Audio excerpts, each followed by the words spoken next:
On this episode of On the Set, I'm checking out Saw 10, the latest in the series. This one brings back Tobin Bell as John Kramer, with the film taking place between parts 1 and 2, so let's get into it. So, John Kramer only has months to live due to brain cancer. He goes to a support meeting for cancer patients where he meets a guy named Henry Kessler. Henry tells him that his cancer was cured by an experimental treatment led by a doctor named Peterson.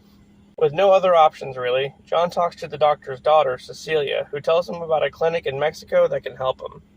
Yeah, that sounds real legit. Hospital in Mexico. Sure. Anyway, once he gets to Mexico, John gets picked up in an ambulance and taken to the facility. No, I'm just kidding. He gets picked up in a sketchy van and isn't told at all where he's going. Yeah, that sounds great so far. So once he gets to this alleged facility, John is introduced to Cecilia and her team, a couple of patients there, and of course, the caretaker's son, Carlos. Finally, John has the surgery to remove the cancer. He wakes up to Cecilia telling him it was a success. So John gets overjoyed and decides to go get a gift for one of the patients, Gabriella. But when John returns to the facility, it's abandoned. Why? Well, because there never was a hospital or a medical team or any kind of surgery. They basically fucked him, and it was all a lie.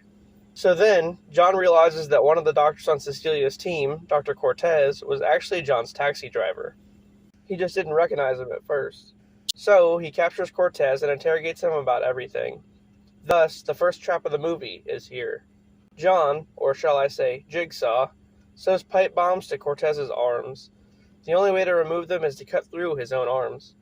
Cortez actually does this, and meanwhile, Amanda, John's protege, captures Cecilia and the other doctors and patients. And of course, they're all put into traps of their own. One of the doctors, Valentina, has to cut her own leg off with a saw and extract her own bone marrow. This releases a key to free her from the trap. She manages to cut her leg off, but isn't able to get enough marrow, so a second saw shows up and cuts her head off. It was pretty brutal.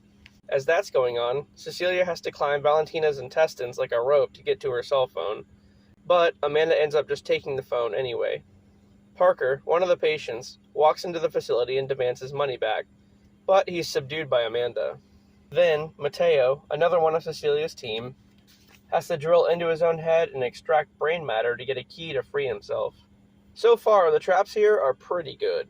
So, Parker gets the brain matter out, but he takes way too long, so a really hot mask closes on his face. It's like that movie, Man in the Iron Mask. Then, Gabriella is suspended in the air and is exposed to intense radiation. The only way to free herself is to break her limbs with a sledgehammer. That seems like the most tame one yet.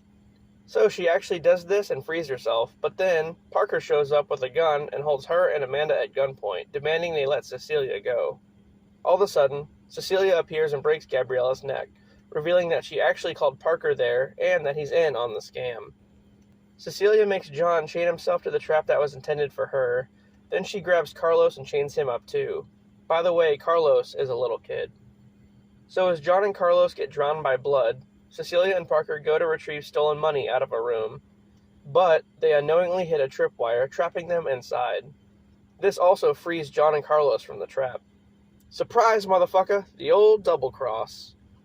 John admits that Cortez exposed the whole scam when he was being interrogated. Just then, a deadly gas starts to fill the room they're trapped in. There's only one tiny hole in the wall, big enough for one of their heads to fit through.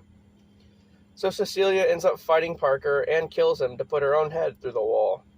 But John, Amanda, and Carlos just end up leaving her there for dead. In a post-credit scene, John and another protege of his, Mark Hoffman, put Henry in a trap in what looks like the bathroom from the first movie. The end. Well, guys, this one was pretty awesome. One of the better films in the series, I think. It sucks they didn't end up actually using the eyeball trap, because that one was brilliant. But it was just an idea I guess John had in the movie at some point. Anyway, this one was really good, and I think it had the best traps. So I definitely recommend you see it. Anyway, I hope you enjoyed this one, and I'll see you later.